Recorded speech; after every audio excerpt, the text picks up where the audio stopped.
नमस्कार मित्रों। आज एक बार फिर से बहुत दिनों के बाद एक बहुत अच्छा वीडियो आप सभी दोस्तों के लिए प्रस्तुत कर रहा हूँ। दोस्तों, ये वीडियो जो है वो सारे स्टूडेंट्स जो कॉम्पिटिटिव एग्ज़ामिनेशन की प्रिपरेशन कर रहे हैं, यानी कि नेट की एग्ज़ाम में अपीयर होने वाले हैं, जीसेट, सीएसआरआई, बार्क और स्लेट जैसी एग्ज़ाम देने जा रहे हैं, वो सारे स्टूडेंट्स को ये वीडियो बहुत बहुत हेल्पफुल हो सकता है।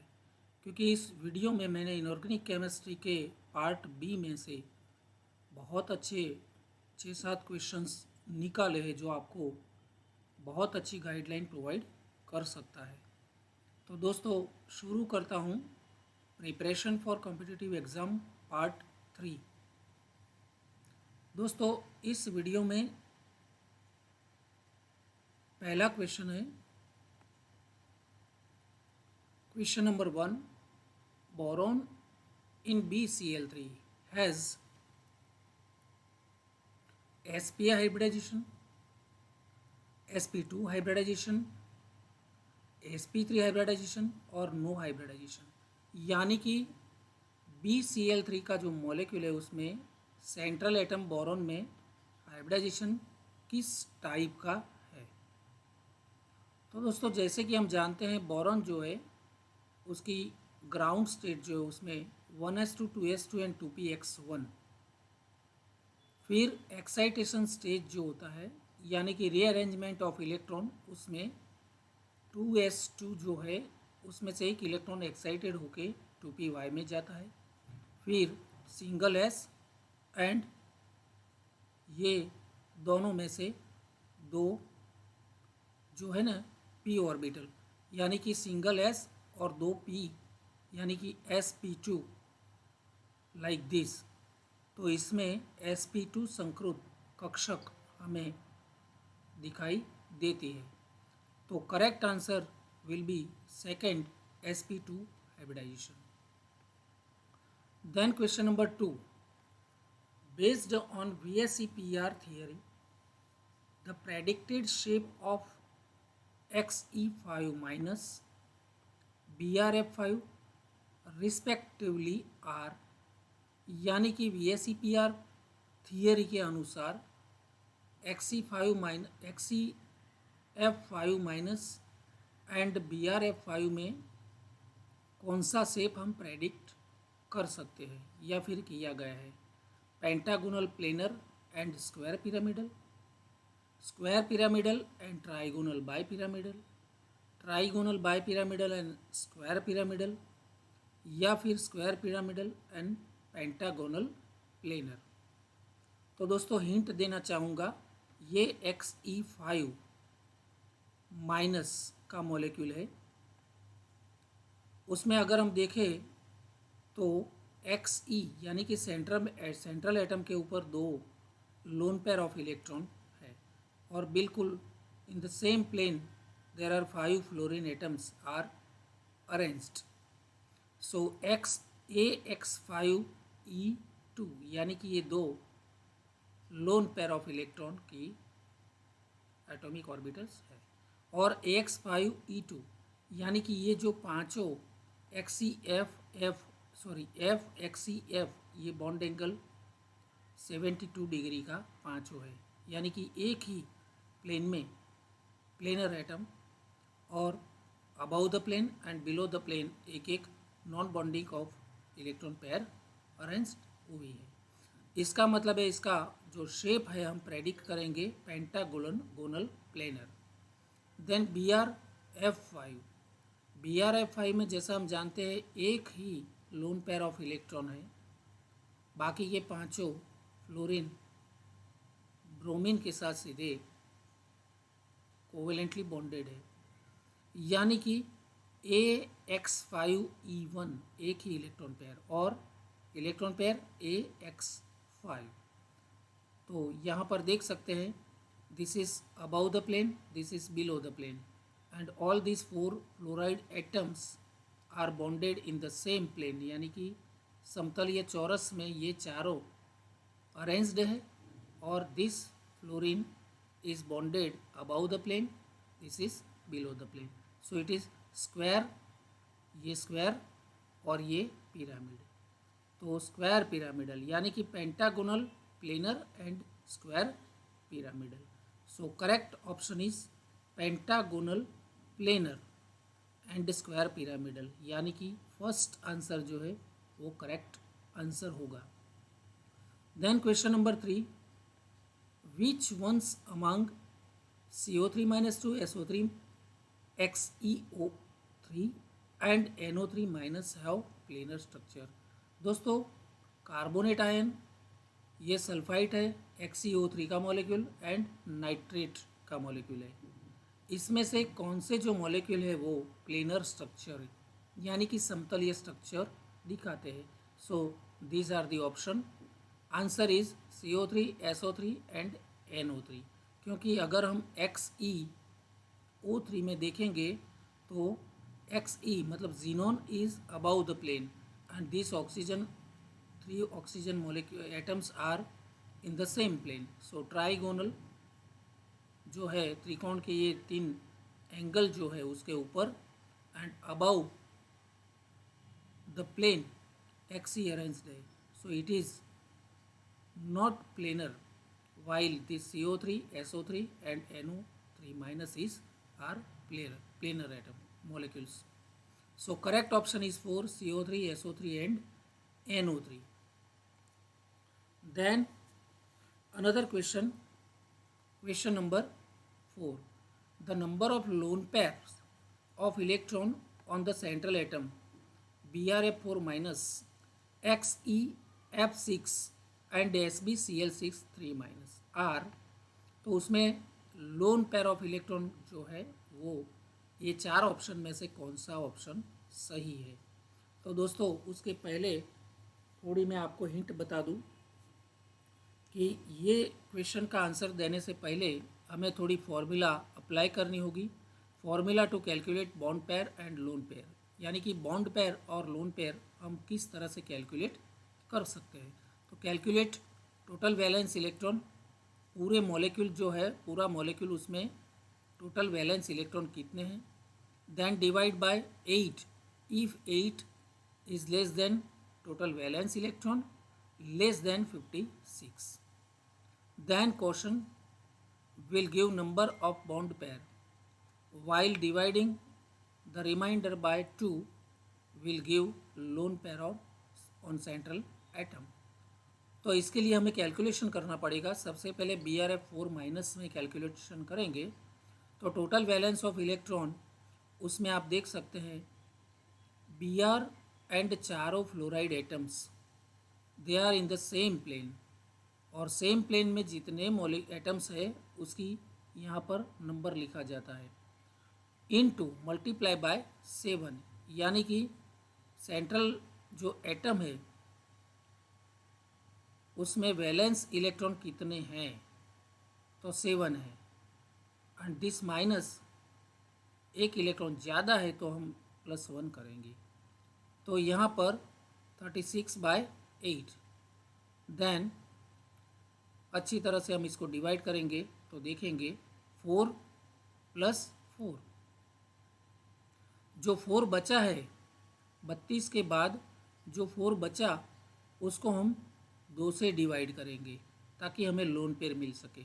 इसका मतलब इसमें 4 बॉन्डिंग इलेक्ट्रॉन पेयर है और 2 लोन पेयर है। XeF6 यानी कि कुल 7 एटम्स ये मॉलिक्यूल में है, लेकिन उसमें 4 मॉलिक्यूल ऐसे हैं जो सेम प्लेन में है। सेंट्रल एटम वाला जो प्लेनर है उसमें 4 एटम्स अरेंज्ड हुए हैं, और जीनोन जो है उसके अंदर देख सकते हैं 42 उसकी वैलेंस है।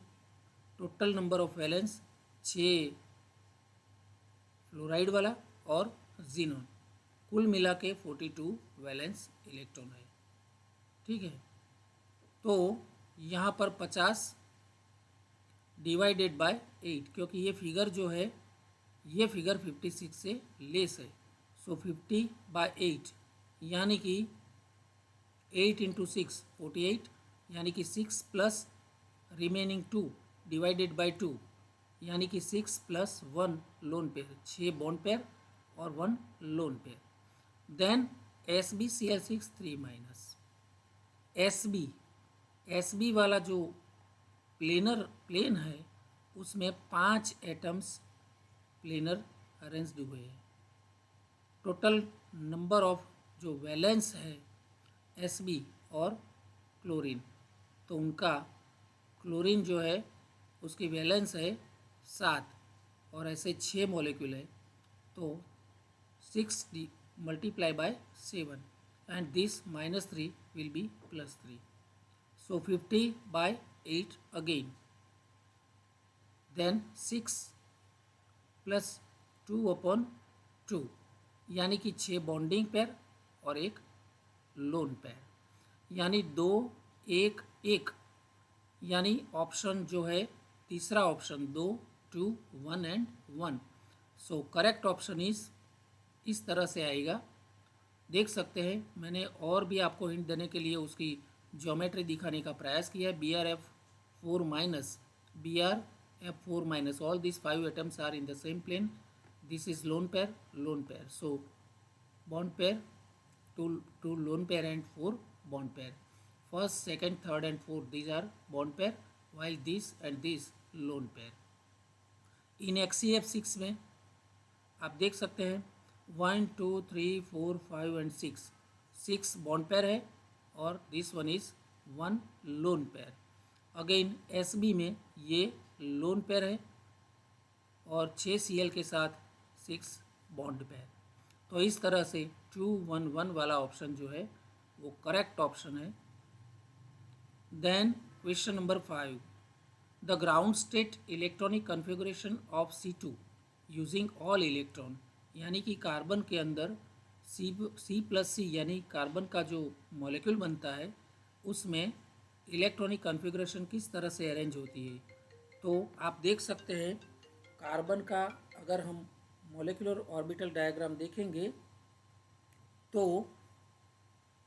1s2 sigma 1s2 then sigma star 1s2, ठीक है।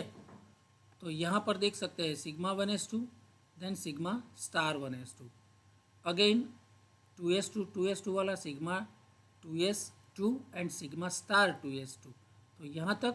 एंड देन ये जो पाई है 2p Y and pi 2p Z, उसमें दो इलेक्ट्रॉन है, तो कुल मिला के 4 इलेक्ट्रॉन। इसका मतलब sigma 1s2 sigma star 1s2 sigma 2s2 sigma star 2s2 and pi 2p Y and pi 2p Z में 4 है। तो ये चौथे नंबर वाला जो ऑप्शन है उसकी इलेक्ट्रॉनिक कन्फिगरेशन बिल्कुल सही है, यानी कि ये जानकारी हमें मॉलिक्यूलर ऑर्बिटल डायग्राम अगर हम देखेंगे तो उसमें से मिलती है। Then question number 6, the compound that will behave as an acid in H2SO4, sulphuric acid में एसिड जैसा बर्ताव करता है वो कौन सा कंपाउंड है? Acetic acid, nitric acid, HClO4 और H2O।